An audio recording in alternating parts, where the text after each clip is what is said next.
Kaduthuruthy saint Mary's ഫൊറോന താഴത്തുപള്ളിയിൽ തിരുക്കുടുംബത്തിന്റെ ദർശന തിരുനാളിന് കൊടിയേറി. പ്രധാന തിരുനാൾ 17-18 തീയതികളിൽ ആഘോഷിക്കും.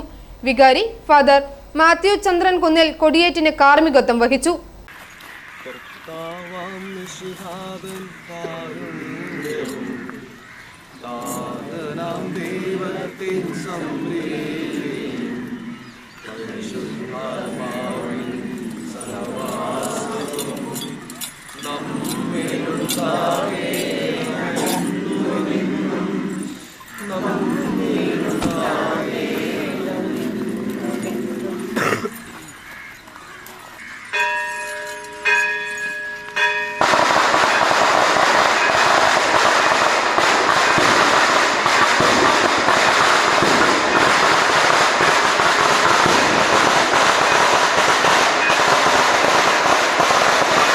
കൊടിയേറ്റിനെ തുടർന്ന് വിശുദ്ധ കുർബാന നടന്നു.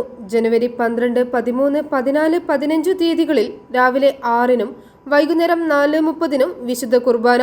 16-ന് രാവിലെ 6-നും വൈകുന്നേരം 5-നും വിശുദ്ധ കുർബാന. 6:30-ന് ജപമാല പ്രദക്ഷിണം. 7:30-ന് ഇടവകാംഗങ്ങളുടെ കലാസന്ധ്യ. 17-ന് രാവിലെ 6-ന് വിശുദ്ധ കുർബാന. വൈകുന്നേരം 5-ന് സുറിയാനി കുർബാന.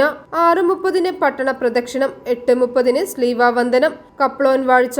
9-ന് ആകാശവിസ്മയം. 18-ന് രാവിലെ 6:30-നും 9:30-നും വിശുദ്ധ കുർബാന. 4-ന് തിരുനാൾ റാസ. ഫാദർ സ്കറിയ മോഡിയിൽ മുഖ്യ കാർമ്മികത്വം വഹിക്കും. 6:15-ന് പ്രസുതേന്തി വാഴ്ച. 6:30-ന് പട്ടണ പ്രദക്ഷിണം. 7:30-ന് ടൗണിലെ കുരിശുപള്ളിയിൽ തിരുനാൾ സന്ദേശം. ഫാദർ ബിജു കുന്നേക്കാട്ട് നേതൃത്വം നൽകും. തുടർന്ന് പള്ളിയിലേക്ക് പ്രദക്ഷിണം, ലതീഞ്ഞ്, സമാപനാശീർവാദം. 8-ന് ഗാനമേള.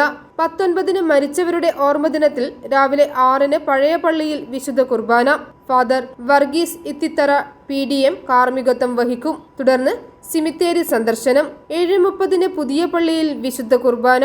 തിരുനാളിനോടനുബന്ധിച്ചുള്ള ഒരുക്കങ്ങൾ പൂർത്തിയായതായി വികാരി ഫാദർ മാത്യു ചന്ദ്രൻ കുന്നേൽ, സഹവികാരിമാരായ ഫാദർ ജോൺ നടുത്തടം, ഫാദർ അബ്രഹാം പെരിയപുറത്ത് എന്നിവർ അറിയിച്ചു. i4A news, Ettumanoor.